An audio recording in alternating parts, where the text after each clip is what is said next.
Ladies and gentlemen, welcome to the Wodcast podcast. I'm your host, Eddie Ifft. Each and every week, I bring you an episode of this podcast where we talk CrossFit, strength, conditioning, health, fitness, nutrition, and this week is unlike no other. I bring you the best guests in the world. This week's guest, former Clemson football player and now CrossFit superstar, Jayson Hopper. If you've been following this guy, Dave Castro, the head of the CrossFit Games, has touted him as being the next big thing. And he didn't disappoint his rookie season. He finished into the CrossFit Games and was one of the top guys and did well at the Rogue Invitational this year. I believe he was 8th. And, he's incredibly impressive. And he was fun to talk to. But let's talk about the show. This show is so much fun to do every single week. Wodcast guests and Wodcast fans are amazing. It's Christmas time, guys, and all I ask of you is go onto iTunes and rate, review, and comment. You don't believe how much that helps us in the algorithm. We're getting people are talking about the show and going, oh yeah, it's one of the top CrossFit podcasts. Let's make it number one. So go on to iTunes and just give us a little rating, little review, a little comment. Or you could go to Patreon. It's Christmas. Give a little cash. You can give $5. $5 will get you in a drawing for a Myopux and a leopard paw. You're like, what are those? If you listen to the show and you don't know what they are, you're crazy. If you don't own one, you're absolutely insane. I wore one. I wore a Myopux for a few days last week. Or was it last week or the week before? I hurt my back. I did something. I herniated a disc or something, and I knew I was in trouble. I was in so much pain. So I slapped on the Myopux, which is an electronic muscle stimulator. You know, a stim, like when you go to the physical therapist and they throw this thing on you that looks like it costs $1 million. Well, I can give you a little portable one that we get courtesy of Troy over there at Myopux. And it did the job. I swear I healed myself, I think, in 2 days that would have taken me weeks. And if it didn't heal me, it made me feel better. So the pain just went away. I could not feel the pain. These things are clinically proven to work. So get yourself one. Just donate $5 a month and you'll be in the drawing. And the winner this week of both, which is, you also get a leopard paw. I mean, combined, they're about $450. And you're going to get one for just a $5 donation. And, you're $5, and hopefully you stay with the donation. That's what we want. Don't be one of these cheapskates that puts in $5, you win, and then the next thing you know, you're out. It's kind of a dick move. Winner this week, winner chicken dinner. Winner chicken dinner is Mike O'Malley. Mike O'Malley. You are the winner. Send an email to wodcastpodcast@yahoo.com. We'll take care of you with that. Troy will send that stuff over to you. What other great things do I have to tell you? What's going on? Wodapalooza's coming up. I thought I was going to be going to that. I thought we were going to be doing a comedy show there. But we're not. We're going to do it next week. Or next year, probably. Trying to work that out, do a comedy show at Wodapalooza. How fun would that be? I've got comedy shows all over the country, though. My tour schedule is insane. My wife doesn't like me and makes me work really hard because she tries to keep me out of the house. And I think she purposely, makes it that I go to a million different miles on airplanes so that she's just trying to kill me. If you want to see me this week, I believe it could be all sold out, though. Last I heard, the first show sold out. Second show not sold out yet. Maybe, could be. I didn't talk to them today. Could be sold out. If you want to come out, Bozeman, Montana, I'll be in South Lake Friday night, the 10th of December. I will be at South Lake Tahoe at Harvey's Casino doing a charity show for the firefighters. All the firefighters that took care of the fires, the big fires up there in Lake Tahoe. I think there are a bunch of CrossFitters coming out to that. So I'd love to see you. Bozeman, I don't know. Are there CrossFit gyms in Bozeman? If you're there, come on, bring the whole crew. Come out. Go to eddieifft.com. All the details are there. Get your tickets. I know the first show sold out. So second show could be sold out by now, but if not, get your tickets.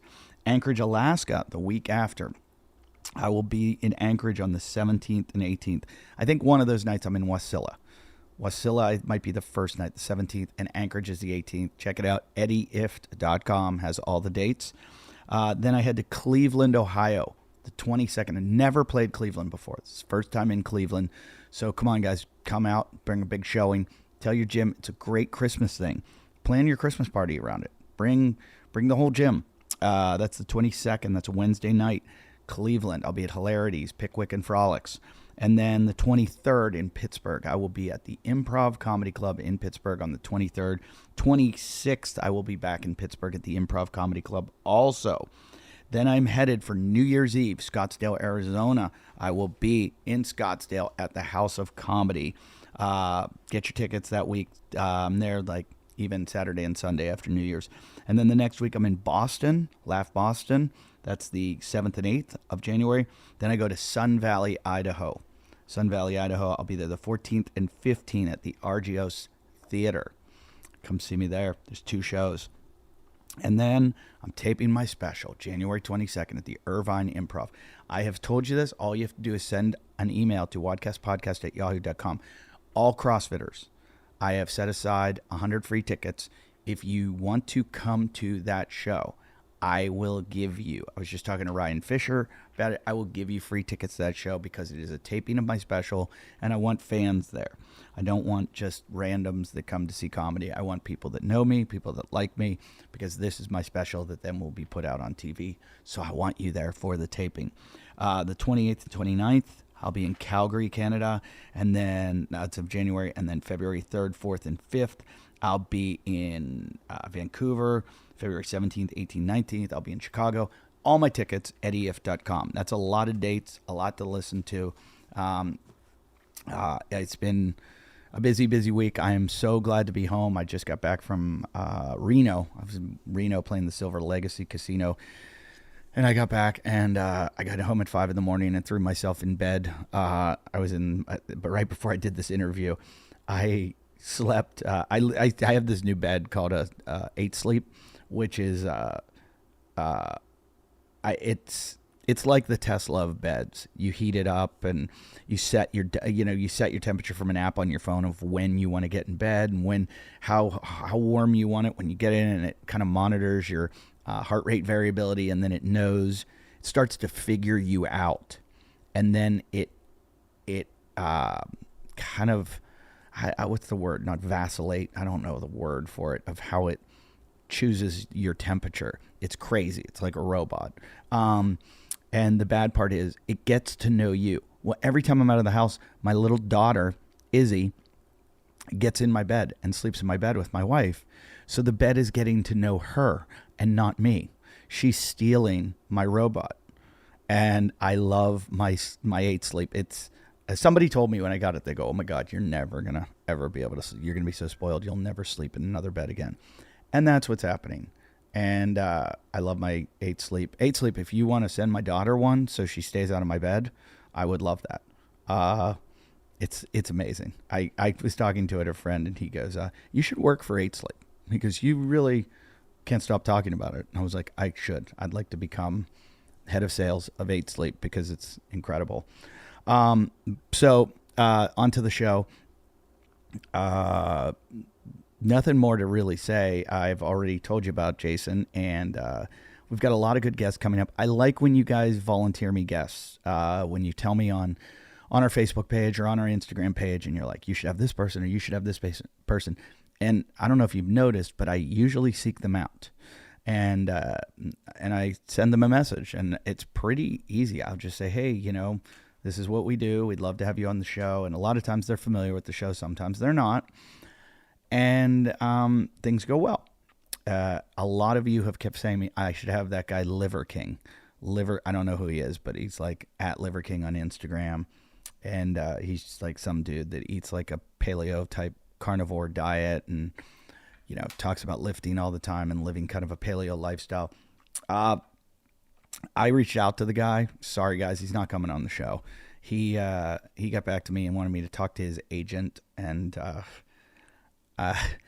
there's a lot of people that I have on the show. No one's ever really made me go through their agent. So I was just like, sorry, dude. The great thing about podcasting and the internet and all of this kind of new media is we're eliminating the cogs in the wheel, and the people that the gatekeepers and the people who have kind of slowed everything down. The reason we have so much stuff out there and we're able to make so much content, create content, and connect with each other so fast and so much is because we don't use those guys. I've been in the business 25 years and just got sick of using kind of representation that just slowed down the flow.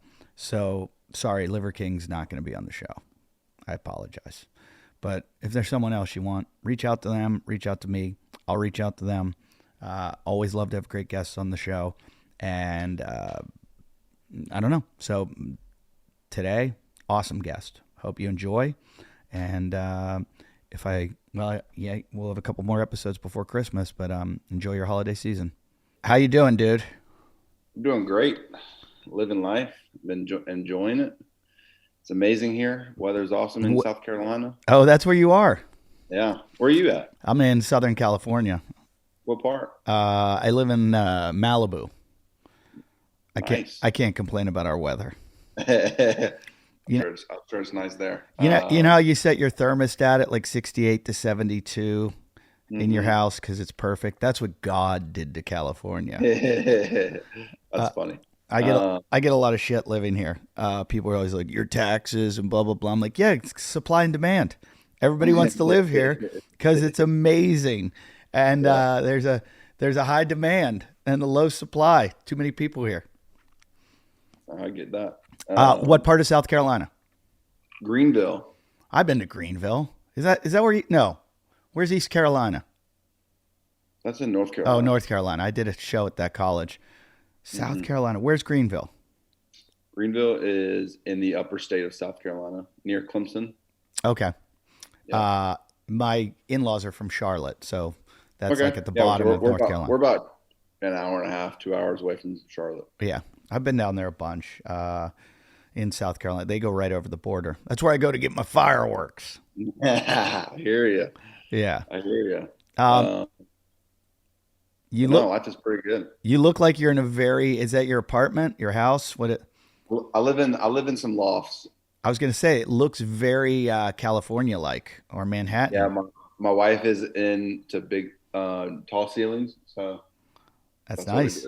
That's nice. Happy wife, happy life. Don't I know it? Don't I know it? I say it's a bait and switch. They get you in. They act like when you're dating them, they act like they're everything's good, nothing bothers them, blah, blah, blah. And once they lock you in, then they start showing you what they need. And you're like, oh. That's exactly right. I could bitch about wives for hours. But let me ask you, so why Greenville? Did you grow up there? Yeah, so I'm from South Carolina, originally from Columbia, which is down south a little bit. And all our friends, I went to Clemson. Yeah, I know that. For a little bit, play football. And so we were just close to Greenville all the time. And it was like the spot we always went to hang out. And once I once I quit playing football, I went back home to Columbia. So all my friends stayed up here. And then once I got married, we were just like, hey, we want to do life with our friends. That's nice. Let's go move. I have been to Greenville. I remember now. I did a show at Clemson. And really? Yeah. And you're a comedian. Yeah. Yeah. And I was, I forget how many years ago this was. Might have been 10, 15. I don't know. But I did the show. And after the show, the kids asked me to come to a party. And I was like, I'm an adult and blah, blah, blah. Where are we going? So the next thing I know, I'm at like a solo cup party in the backyard of some house. And they're like, I think they said it was $2 a cup. And I had all the students from like the campus activities, whoever hired me to come there. There were like a group of 20 of them or something. And I go, yeah, I'll pay for everybody. And so I buy all these cups, And they're like, "You're rich," and I'm like, "I just spent $40. That's like 2 drinks in LA."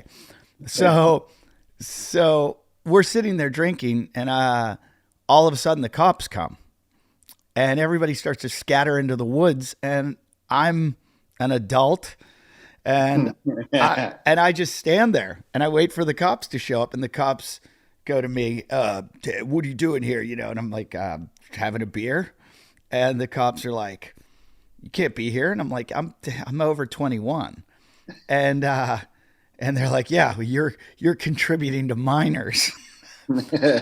So they wrote me up a ticket for contributing to minors. You didn't know? No, and then the school took care of it for me because it was the campus police. So I went back and I was like, "Hey, I just got a ticket." So that's all I remember of Clemson. That's funny. What'd you play? What position? Were you wide receiver? I was a wide receiver. Yeah. How long did you play for them? 1 year. Okay. You didn't happen to be there the year that Pitt upset them, were you? No, I think the year I was there, we lost to Syracuse. Oh. Yeah. When did Pitt upset them? Well, they beat them this year. Sorry. That wasn't an upset, though. It wasn't. That's that quarterback's pretty good. Pickett's pretty good, yeah. That's where I went to college. Okay. And yeah, Kenny Pickett. I was just talking to a friend who works in football in NFL, and they said that they think he's the best of the class for the NFL. Yeah. That fake slide he had this last Saturday. What's your opinion on that? The fake slide? Yeah. I mean, it's kind of cheap, but it's whatever. I thought it was cheap too. I hated being on that side of it. You're gonna have like if people just keep doing that, you're gonna have like DBs just like start nailing them no matter what. Like, well, you don't know like at least like you're gonna have DBs try to tackle them until like their knee is actually on the ground, because you don't know if. I mean, naturally, whenever you see a quarterback running and attempt to slide, you're gonna like stop and like back off. It was a really hard call because I'm usually on the other side of it, where someone does that to my team, and then I'm like screaming bloody murder. But I was on the side of it where my team did it, and I felt cheap. I felt dirty. I did. I felt dirty. I felt like what every New England Patriot fan should feel like. I felt cheap. For anybody not listening, Kenny Pickett did a thing where he was running for the end zone. He was running. He got about 20 yards, and then 2 D-backs were converging on him, and he dragged his foot like he was about to slide, stopped sliding as they let up on him because they're not allowed to tackle him. They're not allowed to hit him as he's sliding. So as they let up, he turned it back on and ran down the field for a touchdown. So the problem there is... Could they throw a flag? Like, what would the flag be? Well, there is no rule against it. But the way I feel is he could have also argued, yeah, I was about... that's just me. I tripped over my foot. Like I made a bad cut. Or, he could say, I think what actually happened is he was going to go down. I don't think it was a fake slide. I think he was going to go down, and then he saw the opening, and he went. That's just that Pitt talk, man. I'm trying to justify it. That's that Pitt coming out of you now. You know what? They came back strong though, and then Pitt ended up smashing them.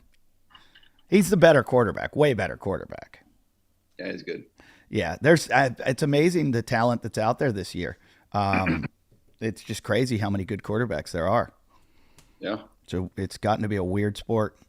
So why'd you quit football? It just seems like you're a super talented guy. What happened? It was a number of factors. It just was so much as far as like the business side of it, and I had taken a year off to get to Clemson. So there's like this like, yeah, I went to Tri-County, which is like another like school to get into Clemson. Mm-hmm. So I went to Tri-County and got into Clemson. And then my life just completely changed because it was like all my time was dedicated to football. Mm-hmm. And I had never even been in such a like environment. Like we were always like, if we weren't practicing, we were watching film. We were there from like 4:30 a.m. to like 10:30 at night. And you're doing this like 7 days a week. You're only getting like a week or two off in the off season before you're starting to work out again and doing all this stuff. And so it was like constant. Like I never got to hang out with friends. I never got to like see my girlfriend, my now wife. It was like there's constant like, oh, I have football. And I wasn't playing. So. And you weren't a scholarship athlete, were you? You were a walk-on? Nope. Yeah, that's hard. So I was paying for school, which is not cheap at Clemson. And so I had to ask myself, like, one, I'm at school just to play football. Like I didn't come here to necessarily get a degree, just because what I want to do one day wasn't necessarily, you didn't need a degree to do that. Mm-hmm. But I also wanted to play football. So I wanted to like be a Clemson Tiger in high school. And so I was like, the amount of depth that I'm going to be in after playing 4 years, I think at the time I thought it was worth the experience of playing at Clemson. And so I was willing to pay off the debt and like do all that stuff just to get the experience of being a football player at Clemson and hopefully getting a shot to play later in the like junior, senior year if I got there. But then after year one, it just wasn't what I expected it to be. And I just lost touch, like the having to be there that much all the time and like having to do this, that, and that.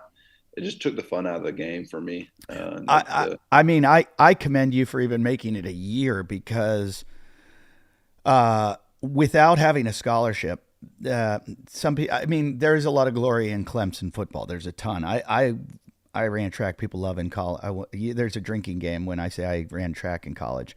You could drink every time I say it, and people get drunk watching this show. But I had a little bit of a scholarship, and it was almost my justification for doing it.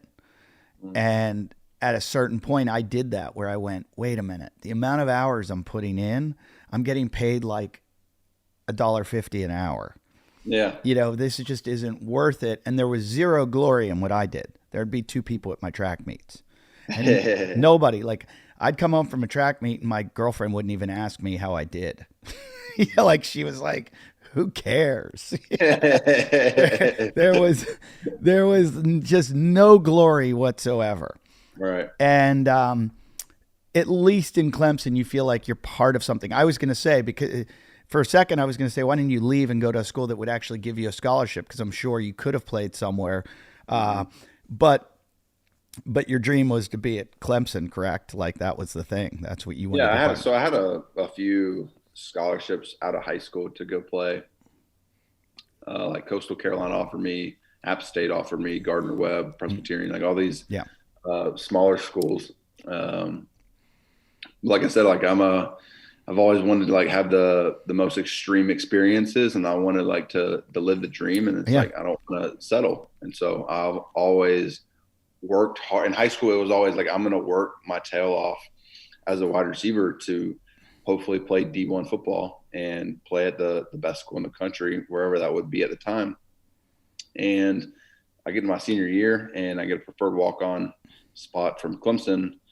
And I'm like saying like, no matter if it doesn't really matter if it's a scholarship to me or walk-on, like it's the opportunity to play to where I worked for. Like it was always like every time I was working hard, every time I was like doing the extra work, I was like to get to this point.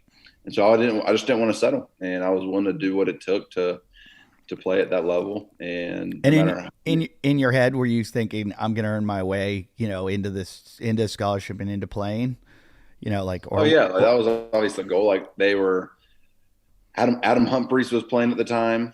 Who was your quarterback? Kelly Bryant. Okay. So Adam Humphries was playing at the time. He plays for the Washington football team now. Oh yeah. Don't say it. Don't say it. We'll have to edit that out. He plays for Washington, and then but he was a white wide receiver that came Yeah. out of Dorman. That was like he didn't have any fives. He wasn't a 5-star, 4-star. He was just like a regular dude. So funny how we talk about it like a white wide receiver, because Yeah. it is an anomaly. It's not seen very often. And it's, it was like me running. Yeah, I was a 110-meter hurdler, and we had a lot of the football players on my team, and it's not a common thing. And I used to think that it was, and I've had these talks on sports radio, and we're not going to go down that route because it does get into, like, people are saying, oh, people could go construe it as racist or whatever it is, but it's not a common thing to see a white Anglo guy doing a speed sport, but that's changing. That's changing a lot. I don't know if you've seen the kid out of Texas, Matthew Bowling, who's now at Georgia. He's probably the fastest kid in the country on the 100 and 200, and I think he won the indoor 200 at the NCAAs. He finished sixth at the Olympic trials in the 100-meter dash. I thought he was going to make it, but he's got 4 years to develop now, and he went under 10 flat in the 100 in high school. And he's a white guy, and so I think that's just there's a lot of that, and there's that mindset, but we've seen like a lot of white receivers, you've got Edelman, you've got these guys that have just done it in the NFL. And there's no reason, but there is a little bit of a stigma. I mean, it affected me a lot, I will admit, where I went into it like, oh, I'm not naturally as gifted as these guys. They are naturally more gifted than me. And so I have to work harder than them because I don't have their natural, and the way you said it, it's almost like the same thing. Like, it's not a wide receiver position is traditionally, a black athlete's going to play, and like an O-line, you're going to see white dudes or, and people still distinguish or delineate between a white quarterback and a black quarterback and the style of quarterback that it is. Yeah. And it's just, like I said, I didn't want to go down the racial aspect of it or make it like that, but I think a lot of it has to do with, genetics when it comes to, like, I grew up in Western Pennsylvania, and we used to be really good at football because we had a lot of immigrants that settled in Pittsburgh, and they were from like Eastern Europe and Hungary and, like all these like big, like, Yugoslavian and Hungarian, and they would have these kids that would make awesome linemen. And they worked in the steel mills. Their parents worked in the steel mills. They came as immigrants. And so their kids were really good football players. Now you look at like all the speed players coming from Florida and Texas and Alabama, and that's because they're in hot environments where they can run all the time. And it's easy. So there's so much to that, but I just hate the fact that we can't talk about it, or, somebody will say so I'm not even going to go there. I mean, I don't mind. For me, I'll go with anyone, but I don't want to put you in that position. But I just went on my rant. Anyway, it's weird that you said to me that, like, all the work that went into it. I feel like you probably work twice as hard as a CrossFitter than you do as a football player. There were two different at like things going on. It's just, it's a different demand. Like for me, working hard in CrossFit looks like recovering and, lifting with intent and lifting and doing 2 or 3 sessions a day and eating enough and doing X, Y, and Z. For working hard in football, it means just, watching more film, like putting in those extra hours there, staying after practice and catching footballs at the jug machine, like running routes when you didn't have to. There's just like, there's so many things differently that you could have done, but I think it still demands the same, like working hard. You could still, like, I think it's equally, I think it's equal because it's like, I can still find ways to work just as hard in CrossFit than I did in football. It's just how much energy do you want to put into the sport itself. Are you you're obviously doing the 2 and 3 workouts. I mean, you're one of the top guys in the country or in the world.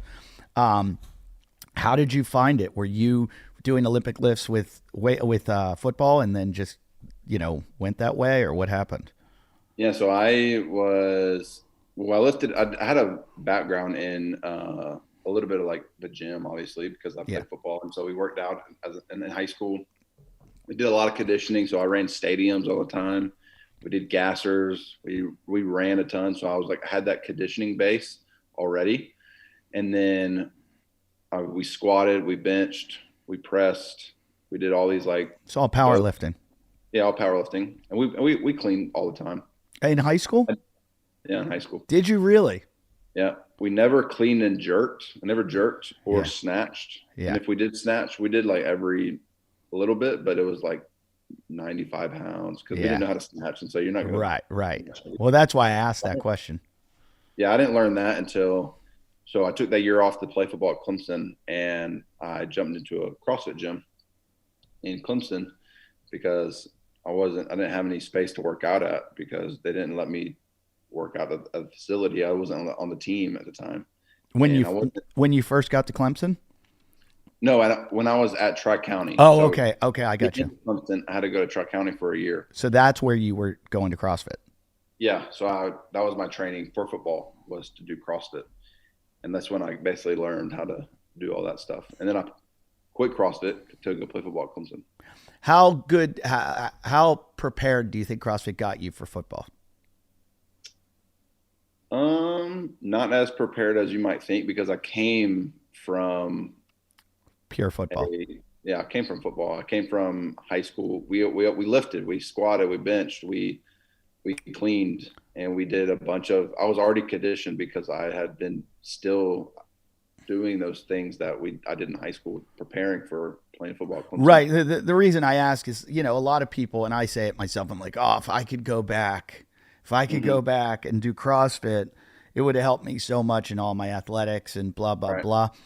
But I realize, like, I look at CrossFit and it wouldn't have helped me in track. Like, I mean, some of the lifting would have, but the truth is it would have broke me down to the point where I wouldn't have been able to compete at the level I did because I would have been, my body would have been not, not overtrained.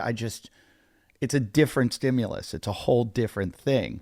Right. And so everything in track's about tapering and, there's, taking days off and doing this and building up and peaking at certain times. So I have a little nephew that's playing football right now, and I'm thinking about getting him to do Power Athlete, John Wellborn's program, which is CrossFit, but more football centric. Did you do that at all when you were doing CrossFit, or were you just you went in and did what the gym? Yeah, I did what the gym did. Yeah. So it wasn't very power oriented, a lot of like longer, more endurance type stuff. And that's why I think CrossFit didn't get me prepared for football because CrossFit's very functional. We did like a bunch of things that were functional, but when I got to football, it was like, dude, we're going to get you jacked. So a lot more bicep curls, a lot more like isometric machine work and like that stuff to get me ready for football. It's just like you said, it's a different stimulus. And so very rarely did I do things that I did in CrossFit that I did training for football. Did you know when you did that year of CrossFit, were you like, I'm pretty good at this? I wanted to think I was, but I wasn't because I was very bad. Really? I was very bad. I didn't know how to do any of the movements, which I was a person who would like, I'm a very big competitor. So I hate losing. And so anything that was like easy movement, like no skill involved, felt pretty confident in me winning. Like any sort of grunt work that was all like, how deep in the pain cave do you want to go? Yeah. I feel like I felt like that's my strength as far as that goes. But dude, I would get like, I couldn't do a handstand push up, couldn't do anything couldn't do a pull up, couldn't do any of that stuff that they're doing in CrossFit. And so I was like getting frustrated because I was like, dude, I just want to carry heavy things and I just want to get on machines and like just hurt and like screw this like muscle up crap and all that stuff. So there was a lot of and I couldn't snatch, I couldn't clean and jerk, I couldn't do all that stuff. And I'm a perfectionist, so I was just getting pissed every time that stuff would happen. And I was also hard-headed. I didn't want to learn because it was like I didn't I didn't want to learn how to do the things I sucked at. I just wanted to do all the things I was good at. Did you also have the problem? I mean, being a good athlete, you walk into a CrossFit gym and sometimes they're not necessarily athletes, they're just gym rats. And so Right. I've seen this a lot where you get, and I had this problem myself where, these guys are telling me what to do and I'm looking at them like, I can't believe I'm letting this guy tell me what to do. And my ego would get in the way and I wouldn't listen. Now years later, I've learned like that guy knows, Right. he's Right. so intelligent. Like that coach knows Mhm. how to coach that thing so well. And Yeah. I missed that opportunity for so long because I was too hard headed and thinking I'll just push through because I'm stronger and faster than this dude and fuck him. Yeah. Like it was like that. Right. That was a lot of my problem for years in CrossFit that I was uncoachable. Right. And I don't think I had that problem. Because every time I wanted to do all the things that like everybody else was doing, like as soon as I started, I wanted to do all the skills. I just couldn't, and I never wanted to put in the time and effort to get good at those things at that time. so then what led you back to CrossFit after football? Well, I just loved it. I Oh, just you loved it. did? Loved it in general. Yeah, I Really? loved. Yeah, I loved it because it was fun to race against people who I worked out with, and I never had been in that sort of environment to like I'm racing you in this workout. One, I love like competition, and two, I love working out, and so it was like a sport dynamic of like training, and I never got that. Like the only time I raced and working out was like on a conditioning. So like if I was in high school or in college and we did like sprints or some sort of conditioning, like we would race then, but we're not going to race like any sort of like squatting or benching or like things that we did to train for football. It was only in like conditioning, like training. And so when I started doing CrossFit, it's like every day is the opportunity to like race in some sort of fashion. Yeah. And I loved it. I craved it. I just wanted to win. And there's this aspect of like coming back and being like the best in training. Like that's what it was. It was like, I've never had I've never had the opportunity before CrossFit to be like the best worker outer or whatever it's called. Right. Like we just went to train and we went to deadlift and we went to do all these things and we checked the box and moved on. And then, but CrossFit opened up this opportunity to like have fun and like be competitive while you train and get better. And I just craved it. So I was talking to Ryan Flaherty, who's the head of Nike Performance Training, and he trains LeBron and Serena and Saquon Barkley and Ronaldo. He oversees all the training of their top athletes. And he said the commonality that he's found with all these great athletes is that, and people that are the best of their sport, is that there's a number of commonalities, but one of them being that they find like almost like an enemy that they create in their head. And it might be every game. It might be every, whoever they're up against, or it might be like, somebody in the future that they want to surpass, that they want to be like Tyson wanted to be better than Muhammad Ali, or like Kobe would invent someone on the other team that was like his enemy and he was like wanted to compete against. And I know CrossFitters have kind of rivals and they go, and they might not admit it, but they do. But CrossFit has this like community thing where everybody's friends. But I know there's kind of like in you this guy that you want to beat all the time. Do you have that? Is there someone that you look across and when you're working out and you're like, that's who you're thinking about? Or is it just, I'm just going to sit in my box and do my thing as best I can do it? No, there definitely is. There's a few of them, but I think the biggest guy is obviously Justin. Right. Like him being or me and him being a few of the youngest people in the sport. I have a tendency to want to beat him the most because he's going to be here the longest. I feel like it's like, yeah, I want to beat Patrick Vellner. That'd be cool, but he's going to probably retire in the next years. And there's so many people like that, like there's only a handful of like youngins, right? And Justin's the one who's winning. Yeah. And I also have a history with Justin. Like we competed together at the mat, and I've competed against him more than anybody else I've competed against. And so he's smashed me 2 out of the 3 times we met, and he's also the fittest man in the world. And so it's like when I see him, he's like the person to beat. Are you guys friends? I don't know. You could ask him that. I saw a picture somewhere of you guys like wrestling somewhere, like in the water somewhere. We're acquaintances. You never work out together? No. Oh, this We is don't. interesting. We only talk when we're in person. Yeah.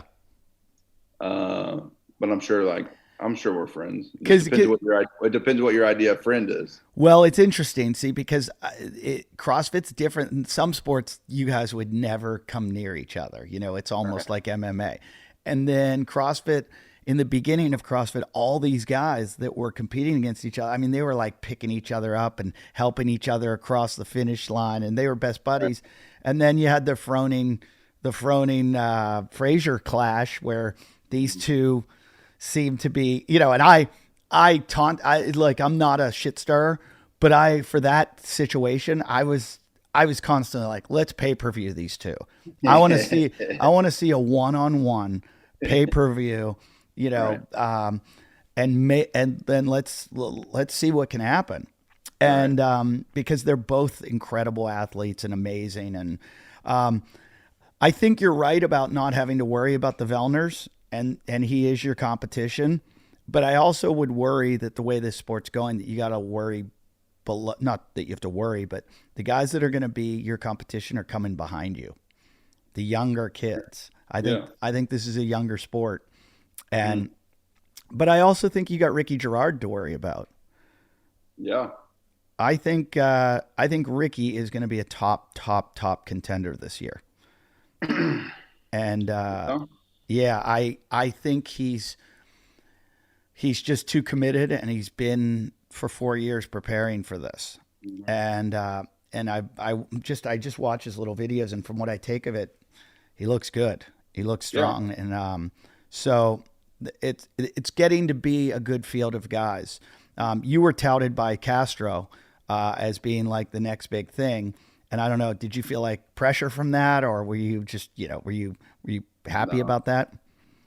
I mean, it's cool that he saw that on me, but as far as the pressure was concerned, no, I grew up playing sports. Like, yeah. I know pressure. I know what that like does. The reason the whole game situation happened was like, I was just a rookie, and it was there were so many things thrown at me that I just wasn't prepared for. And I let myself get in my head so many times in that weekend that I was like, I don't even belong here. It felt like, you did pretty well. As far as like being predicted to like be top 5, and Dave Castro saying like I'm the next Rich Froning or Matt Frazier, like none of that stuff really got to me. It was all in my head of like me not. There's just so many factors that happened early in that weekend that I couldn't get out of because I was stuck in my own head, and I've never been in that situation before. Sure, stuck in my own head, like I was sitting in like out of the top 10. How am I going to get out of this?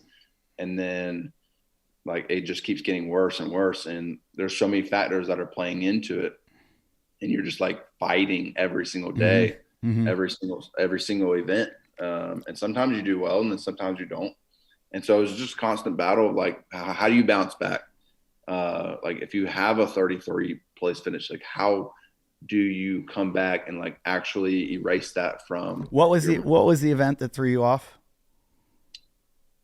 Well, the whole first day threw me off. Oh, did. And then we had an off day on Thursday, and then I was just stuck in my head on Thursday because I finished like 30th something in the ring muscle up workout, and the wall walk I came in like 20 something, but the sprint and swim I did pretty well. Those are the first 4 events, and then we had Thursday off, and so I was sitting in like maybe either 12th or 16th, somewhere around there after day 1, and the next event was supposed to be my best event, the hustle for bag, whatever it's called, the rope climbs. Mm-hmm.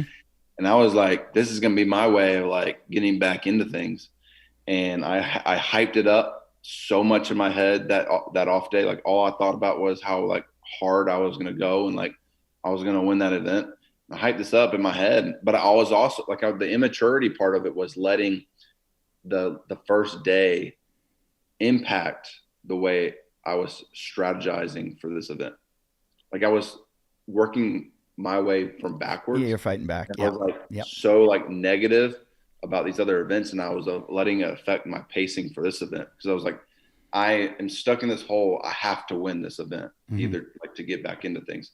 And that should never have been the case. Like I should have been able to, like the mature Jayson, the experienced Jayson of this sport should have been, hey, push those to the side. Like you can't do anything about them. Like treat this like the first event of the whole weekend. Yeah. Instead, I let all that negativity, like I was just like trying to dig myself out of a hole. And I said, I had to win this in order to like get back into things. And then that was my worst finish out of all of them. Wow. And like this is how it goes. And like, so I came out like literally screwed all pacing. I just came out to like win. I was like, I had to get myself out of this hole. We might as well just like go balls to the wall. And I couldn't even finish like round 2. Wow. And so there was so many like things like that. And then after that, I came back and it was all about like, how are we going to win to how am I going to get top 10 in this competition? And from there, if you're trying to fight for top 10 and not like win, that's you're already defeated, you know? And so there was like so many moments like that in my head of like, I'm back here. And then deep in the weekend, you're like not even having fun at this point. Mm-hmm. And like your body's starting to hurt. You're starting to look at other people and say like, you look pretty fine. I'm dead. And it's like, you get insecure about that. Like, and so there's so many, like the volume of it and like that gets you in your head. And so there was like, I was just a head case the whole weekend. But no, as far as like the pressure, no, none of that. It sounds like you've done some reflection and or had some good mental coaching to kind of figure this out. But my cheeks got super red while talking. You're blushing. It sounds like golf a lot. The CrossFit, you got to take each event as it comes, just like a brand new hole. And you got to forget, you really do. You got to stay Buddhist and in the now and forget about the past and stop thinking about the future and just focus on the event at hand. And you can't game it like, well, I need to get this place here because the next event I can do this and get this place. You just go, I have to focus and stay in the now and just do the best I can do on this event. One thing you said though, once the pressure goes off you can compete better. I only can compare that to doing not athletics, but stand-up comedy. That, you know, there's a lot of times when I have pressure on me and once the pressure goes away, it's like, wow, the show's 7,000 times better because I don't give a shit anymore. Right. And I just saw a thing about Elon Musk told his company that he wants them to perform at 85% to the end of the year. That if they have projects that they're like pushing to get done by the end of the year, to don't worry about it. And there's like a kind of a philosophy about that when you do that to people, they actually are more productive. They start performing at 100% because you take just release that stress. Yeah. Yeah. And I think that happens when you go, well, you know, I had a very important show one time in Montreal for this comedy festival, and you did 2 shows, and the whole Hollywood industry comes to the festival to watch you. It's called New Faces, and they bring the best new comedians in the world to this festival, and they literally sit in front of you with notebooks, and it's every executive from every network. And I went on the first show thinking this is the end all be all, and if I don't do well, my career's over. And of course I bombed. I bombed. And so the second show I came back thinking, well, doesn't matter now. They all know I suck. And I killed because the pressure was all gone. So, I mean, that's just typical rookie mistakes. I think every CrossFitter will say they've been through that and done that. But did you make yourself aware of that, or have you been working with a coach that's like, this is what went on, this is what we need to do? No, I mean, that all came to light after, and when I got back home. I've been reading a little bit and spending some time alone and just reflecting. And that's just how it went. That's what I was thinking during the workout. And then I was able to like do the opposite at the Rogue Invitational.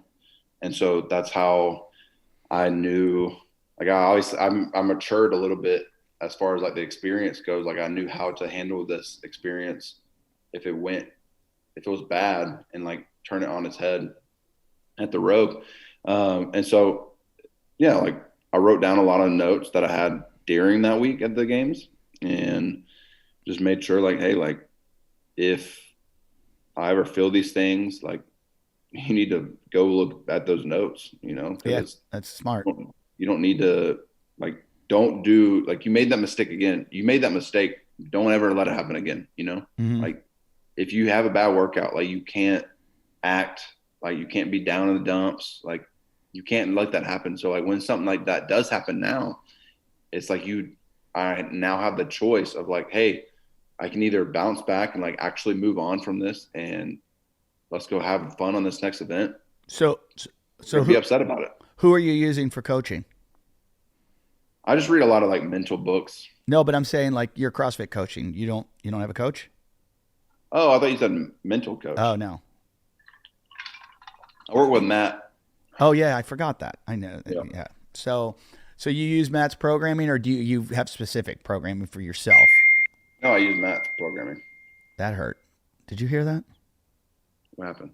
I just heard like some ringing in my ears that just hurt so bad. I'm sorry. I got a message on my computer. Holy shit. Oh my God, that's loud. If I mute it, then I'll mute you. So. Okay. All right. I'll just be prepared to lose my hearing for this show. I swear to God, I was like, oh my God, the aliens just landed. Does he? I assume your programming is completely different than everyone else's. I don't know what everybody else's is. I mean, what he's posting on his, like if you pay for Matt Frazier's programming, is there's HWPO Pro, and then there's the normal HWPO. Right. So you're just doing the Pro? Yep. And there's some things that I'll add as far as, so Jake Marconi is the person that works with Matt. Okay. I also work with Jake, so it's like us three. But I talk to Jake on a daily basis. So I'll talk to Matt, like I can call him whenever and like go up there whenever. But I try to like not to text him every single day. So he's a busy guy. Jake. Yeah, I'll call and text Jake every day about the programming. And so they go over it, like they do it together, the programming itself. And then he'll send it to me, but will change it up based on my weaknesses and strengths on what needs to change and be added. So it's not necessarily, there's some pieces that are HWPO Pro that other people can do, but there's a lot of pieces that I'm either adding or changing to adapt to my weaknesses. How tall are you? About 6'1". Does that hurt you a little bit, do you think? It's a midget sport, let's be honest. It is, but I think it gives me an advantage. It's all about the perception of that. For me, it's like I can't say that hurts me. I have to somehow convince myself that that's a strength. You're not too tall. Like you're not. Like, it's not like you're 6'3" or something. Like Fikowski proved that it can work for you, and I think you're going to have advantages in rowing and rope climbing and swimming, and there are a number of things. But it's just every once in a while, I'm just like, come on, like, bar to overhead or the handstand. It's sometimes it's just, and the volume of it, I'm like, this is overwhelmingly catered to midgets, and it just seems like when we talk about the fittest person in the world, it's something I would argue Castro, and it's like, is this the fittest person in the world, or is it because I don't believe that the shortest person is there's an almost like a mechanical advantage. Would that be the word for it? That just the Noah Olsons and anyone, not calling you a midget, Noah, but you're just range of motion. Yeah. It's just, there's a shorter distance that has to be gone. And I feel like I guarantee if I talked to Castro about this, because he'd beat me up about it and say, look at the programming I did, and if you evaluate it, and I'm not nerdy enough to go through it, and I have better things to do, but so I'm just talking from the hip. Castro would probably say there's just as many events that favor a taller athlete, but I don't believe. And you know what, Castro? I think he asked me something once about how tall he. Or no, Froning said it to me once. We were talking about Hunter McIntyre, and he said, "How tall is he?" And I said 6'2", and he goes, "He's never going to do it." You know, like he was just like, it's it's built for us. You know, it's 5'8", 5'9". But did Fikowski get second or third this last year? Third, and he's. I think it can be done, no problem. Who knows? And I, again, it's like you and I just talked about earlier. You let that get in your head about, oh, I'm the white receiver, or I'm the white track at. You can't do that. The moment you start playing like the victim card in this sport, like, oh, I'm 6'1", I'm 220 pounds. Like, ring muscle ups are harder for me. Burpees are harder for me. Like, I gotta go the extra mile in order to even keep up it. But then I gotta go beyond the extra mile to even win. And so once you start telling yourself that, then you're just gonna accept the fact that you're not built to win. Hey guys, I don't know about you, but I have in the past few months have ventured over into using CBD. There are many different ways you can use CBD. I have used the topical oils and for injuries, for rehab for injuries. My wife, who's sitting across from me right now, likes to take CBD before she goes to bed because she likes to relax. Before I dipped my foot into the CBD world, I did my research to find out which, like anything else, I talk about this on the show. I always try to find the best. If I'm going to put something in me or on me, I want the best stuff out there. So the company I found is CBDMD, and there's a lot of reasons. I did my research, and CBDMD rises above the competition. They're the trusted leader in the CBD industry. They've got superior products and partnership right now with the top tier professional athletes. And I just couldn't be happier. I love what it does. It's like I said, I was talking earlier about the injury I had to my back, and I just rubbed this stuff on there, and a combination between that and the Myopucks in 2 days, I feel like I took care of an injury that might keep me out for 3 to 6 weeks. And so if you're out there and you're training hard, and I don't know if you're just like a regular soccer mom that does CrossFit, or you're a games athlete, or you're trying to set new PRs, you need the top tier CBD. And that's why everyone is going to CBDMD. And when I say everyone, the top, Annie Thorsdottir, Jayson Medeiros, Justin Medeiros. Why did I say? Because I was thinking of Jason Hopper, our guest today. Justin Medeiros, they trust CBDMD. And so if you're looking for natural, and I said natural support to reach your goals, do what all the world-class athletes are doing. Turn to CBDMD, and you can be sure you're going to get a product that you trust. And they've got all kinds of products, from tinctures to topicals to bath bombs. They even have pet products. That's it. Yeah, I said it, pet products. You want to reduce inflammation in your pet? Get some CBD. You want to reduce inflammation in yourself? Get some CBD. To make it easier to discover the potential for CBD for yourself, go to CBDMD. They're offering our listeners, listen to this deal, 30% off. That's 30% off of your purchase when you use the promo code WOD at checkout. That's WOD at checkout at CBDMD. That's WOD. So once again, that's CBDMD.com. Promo code WOD for 30% off your order of superior CBD oil products from CBDMD. What I saw Matt do that was better than anyone, and not that I'm anyone to know, I mean, I've been watching this forever. The way he worked his weaknesses was unbelievable. It's the secret to this sport, I believe, that if you can turn your weakness into a strength, you're unstoppable. because Right. your strengths aren't going away. Like if you're good at it, it's going to be there forever. But if you turn Yeah. around those weaknesses, what do you think were some of your weaknesses, Just or any still sort of are? like, just a lot of pulling. Mm-hmm. So like, I'm not as strong with and like legless rope climbs would be hard for me. Mm-hmm. That's not when we talk about like weakness, it's not like I'm like, I suck at these. No, no, no, no. You just don't feel like they're your strongest Yeah. So events. I'm not like gonna go and be the top in the world at them. So anything like pull, um, but this might be something that we have to delete after because You don't want anyone to. You don't want anyone to know. I'm telling you people, I'm telling the people. It's funny. And Matt, the circle would kill me if I let people know my weaknesses. We'll delete that out. But I would tell you. Wait. Before where this is still going to be deleted. What do you mean the circle? Like Matt, if Matt Oh, found out I was telling people that I was telling people my weaknesses, he would kill me. yeah. He and this. I'm going to keep this all out. So I'm going to make sure. Ernie, this is staying out. This whole little conversation right here. He's not Frazier told me, but maybe it was Hinshaw.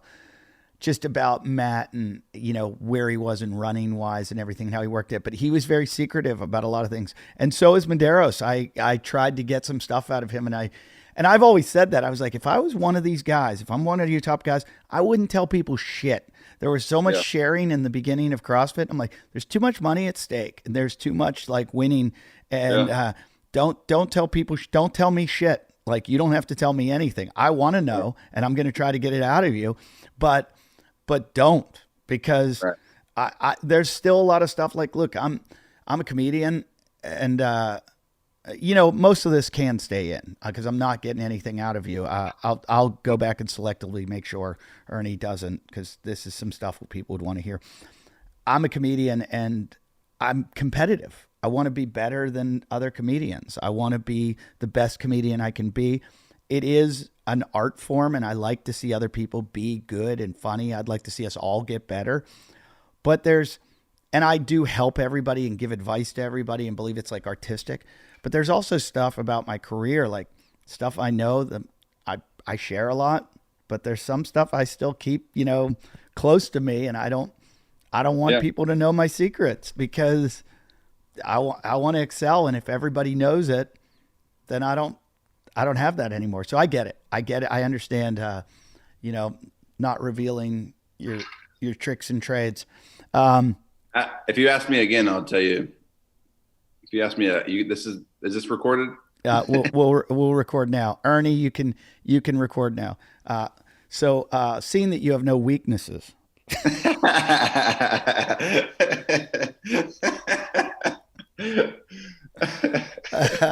I have no further questions.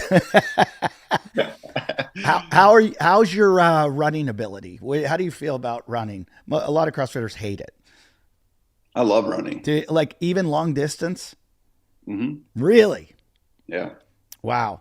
Do you feel like you're more? I've always said the best CrossFitters are middle distance guys that could run a good 800 1 mile. Not good marathoners, not good 100-meter dash guys, but good 400, 800 mile. Mm-hmm. Is that you? I think I can run. I think if I had to prefer the running event, it would be over a mile. Wow. Yeah. Really? How's your 40 though?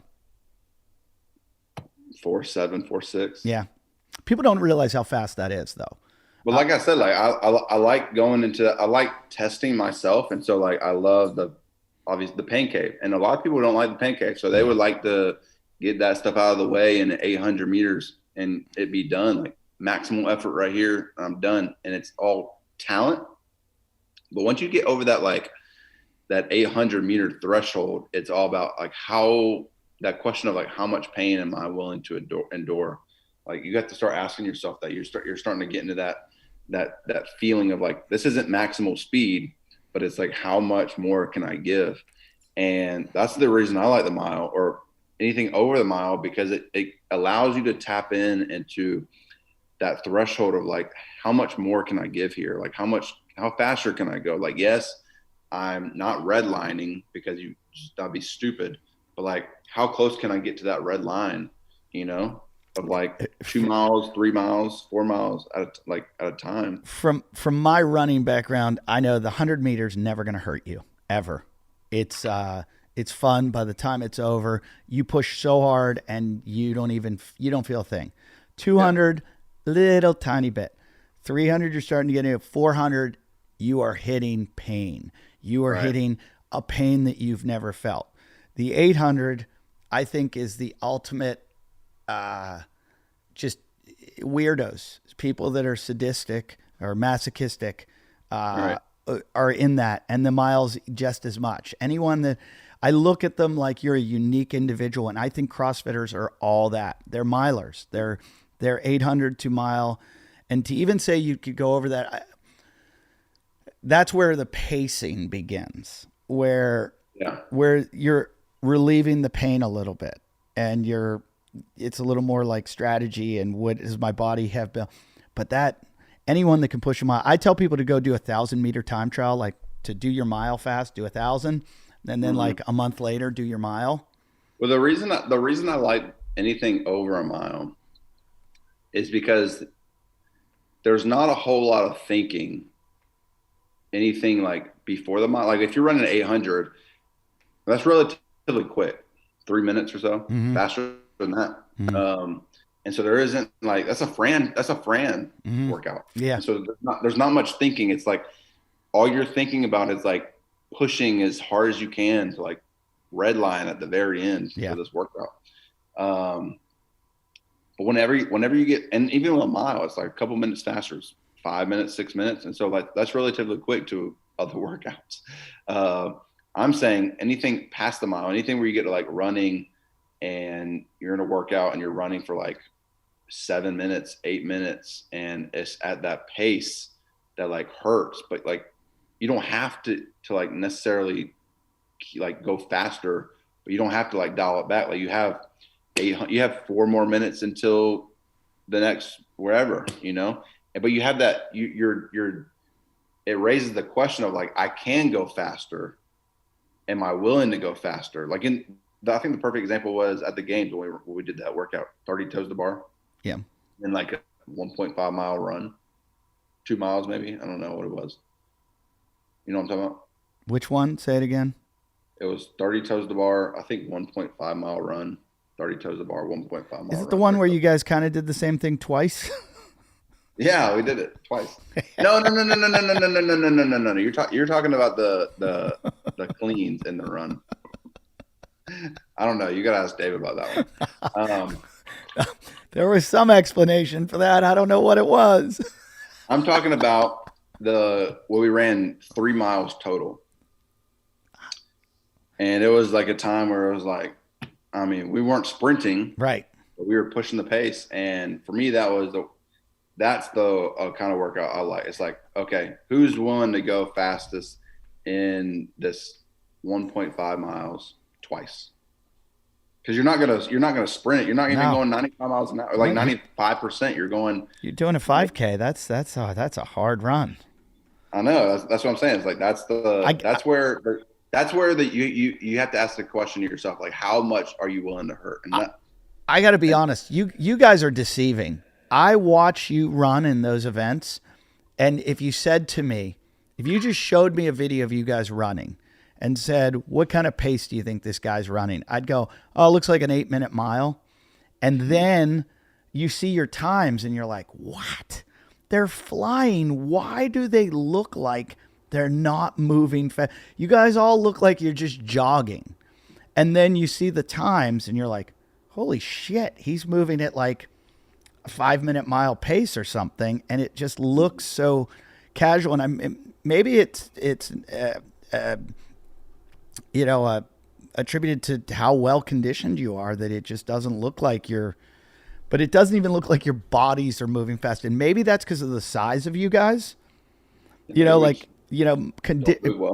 Yeah, but mostly, most good runners are tiny. The skinnier they are, the faster they are when it comes to any kind of distance running. And so when you see them moving, there's a lot of space between them. With you guys, like this big fucking Right. dude with like all this weight, and it just doesn't look like. When I used to see some of the times, I'd be blown away. Your swimming background, where did that come from? Where'd you learn to swim? Like, were you always a swimmer? Did you have to learn it for CrossFit? Because it's traditionally a bad skill of CrossFitters. Yeah, I didn't know how to swim before the games. That's hilarious. How fast did you pick it up? How fast did I pick it up, or how fast am I picking it up? Okay. So you're working hard at it now? Oh yeah. Yeah. The swim event actually went really well. I came at 12th. I don't know how, but I came at 12th. They also gave us. It was the funniest thing. Like, this is how you know God exists, because when Dave announced the swim event, he brought out like fins. We got to swim with fins. That's Navy SEAL shit. I was like, oh my goodness, you're gonna give me fins to do this? Like, and all the good swimmers were so mad, like pissed. Like, Yeah. Brent Pikowski's, Justin Medeiros, like all these dudes who like could really swim were so mad because fins changed the ball game for anybody who sucked at swimming, because it kept your hips up. Yeah. Yeah. And so, like, if you had fins, It's another if you didn't have fins, another stimulus though. It's harder on your calves. Your calves are working a lot harder than they would. but it would help. The fins help the bad swimmers way more than it helped the good swimmers. I see what you're saying. Because the form of the good swimmers, Mm-hmm. they didn't need to keep their hips out of the water, because they would do that regardless with fins or not. So the fins helped them, and just going fast, like it helped them because they had fins on. But for the people who had terrible technique, such as I at the games, didn't know how to keep the hips up above the water. Once you gave me fins, that was just one thing I didn't have to worry about. And so I had such an advantage because my hips were up. And so I also had fins. And now my hips are up and I have fins. It just gave me more the advantage. Like, if you were really good at swimming, you just got the fins as the advantage. For me, I got the hips up and the fins as the advantage. Okay, so when you say you didn't really, how little had you swam before the games? A couple times, a few times. That's it. But you knew how to swim. As soon as I qualified for the games, I was like, okay, it's too late to become elite at swimming, because I have 2 months. And I know I have so many other things I have to work on for the games. Like, I can't give all my time and effort to swimming. So you'd go to the pool how many days a week for those 2 months? Once or twice. Jeez. Yeah. Because it's starting to become, or maybe is, a very crucial part of the games, where, it has nothing to do with CrossFit. Like, you go to a CrossFit gym. My gym that I used to go to, Paradiso CrossFit, had a swim day, or every day of the week or 2 days a week, where you could go to this this pool and work out and do CrossFit workouts with swimming. But for the most part, no CrossFit gym is incorporating swimming. But it is crucial to the games. And I would say of all of the aspects of CrossFit, when it comes to like Olympic lifting, running, gymnastics, swimming, I think if you brought in elite Olympic lifters, they'd look at your lifting and be like, wow, these guys are good. Gymnastics people would be like, surprisingly, like, holy shit, these guys, look at this. They're handstand, like, these guys have mastered this kind of stuff. Runners going, wow, they're moving. But I think swimmers would come in and go, the fuck are these guys doing?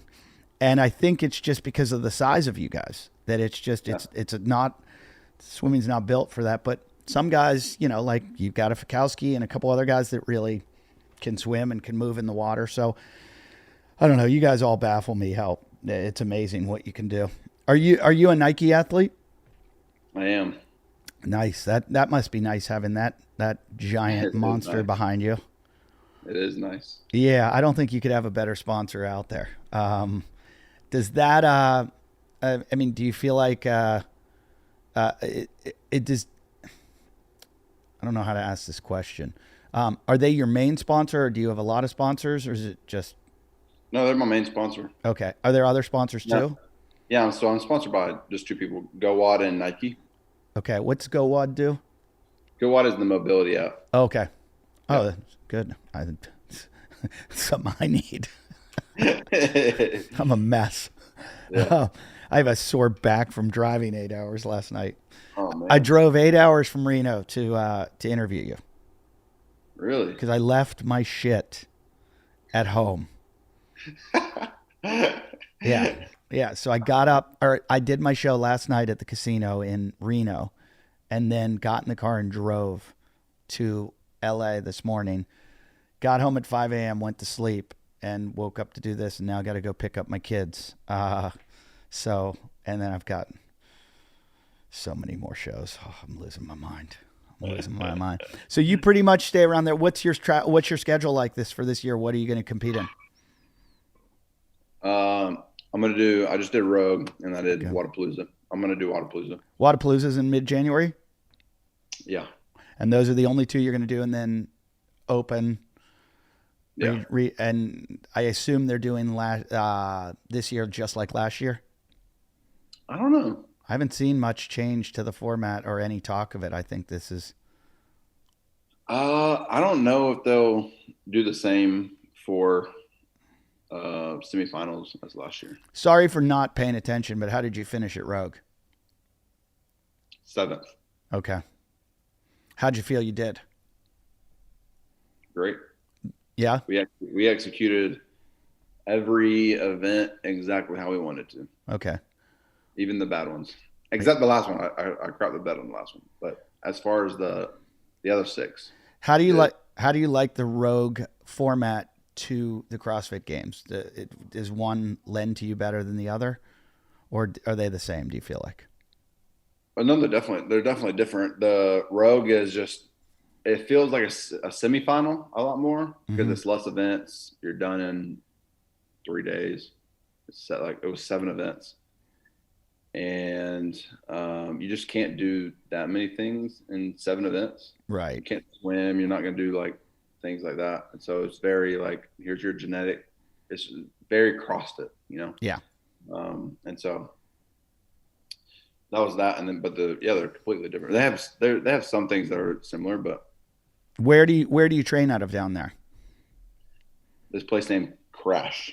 Is it a cross? Is it? I work out of 2 gyms. There's one is called CrossFit Simpsonville, and the other one is Crash. What is Crash? Is it just like a weightlifting gym type place?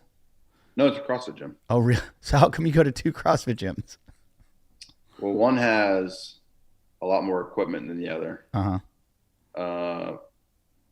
And one is a long drive away, about 30 minutes. But that's the one with all the equipment. Okay. So when you go, I'm also like, everybody around here knows everybody, and so there'll be days where I want to compete against some friends, and I'll go to Crash, and then there'll be some days where I want to work out with friends at Simpsonville. Well, it sounds like you're having fun with it too, which is important because in the old days it was all about fun. Like it felt like all the guys were just doing it for fun, but now it's gotten so highly competitive that it's like, you know, I'm having a blast. You are? Yeah. Do you you don't coach at all? No, that's not in your full competitor. Full competitor. I used to coach. Oh, you did?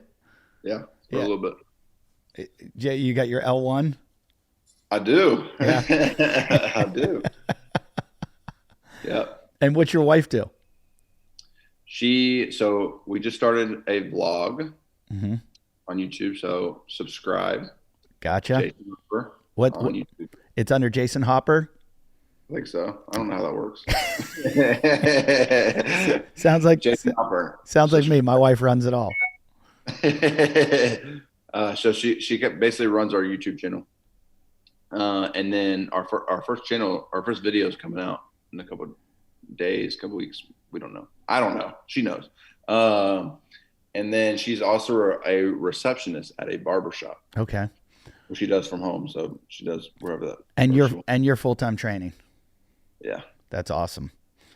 So, yeah, no complaints over here. No, it's pretty cool that you got this, like What are the percentage of guys that go from college football into the pros? It's like, like a couple percent, and you're a professional athlete. So, from leaving football, it's I heard Ricky Gervais, the comedian, say one time people should quit more often. And people are like, "What?" And he said, "Look, everybody says never give up, never quit." He goes, "I wanted to be a rock star." And he goes, "I was in a terrible band." And he goes, "And if I never quit, I never would have made The Office, and I never would have been the comedian that he was and created like one of the greatest TV shows of all time." So like there's a certain point where people have to realize, maybe this isn't your thing, or maybe there's something better for you. So sounds like you made a good decision when you stopped playing football and got into CrossFit. Yeah. I think you got to. I'm normally pretty quick to just do what I want and not necessarily flow with where culture tells me to do. Because it was stupid to quit playing football at Clemson, people would look at me and be like, "Why would you do that?" Like, you had the opportunity, like thousands of people would die for that opportunity. Yeah. And that just wasn't enough for me to stay. Like, I'm not going to like force myself on this opportunity for the next 4 years because it's an opportunity that people would die for, like I want to enjoy my life and I want to enjoy what I do. And if I quit having fun with CrossFit and I don't want to do CrossFit anymore, then it won't be hard for me to stop doing this either. Are you, even if everybody's like, "Oh, dude, you've been making the games every year or whatever." Yeah. I think success is happiness. So whatever makes you happy, you got to do. In saying that, are you one of these guys that's 100% CrossFit, like training, like your whole life you're counting calories and checking it? Or are you the kind of guy that goes and has a beer with friends and which one? I don't drink alcohol, but I don't count my calories. So I'm neither of those. Were you never a drinker? No, I was never a drinker. I just never liked it. Yeah. I can't say the same. I cannot say the same. But no, we don't count our food. My wife makes a ton of food. I'm just kind of eat as much as possible. Yeah, well, I think at the age you're at and the amount you're working out, you can eat anything. And I'm not going to ask you because you seem like secretive dude. A lot of times it was people like, we want to know what he eats, what he drinks, what supplements he takes, what workouts he does. And you don't seem like the type to reveal all that shit. So that's nope. That's your little secret. I gotcha. It's funny.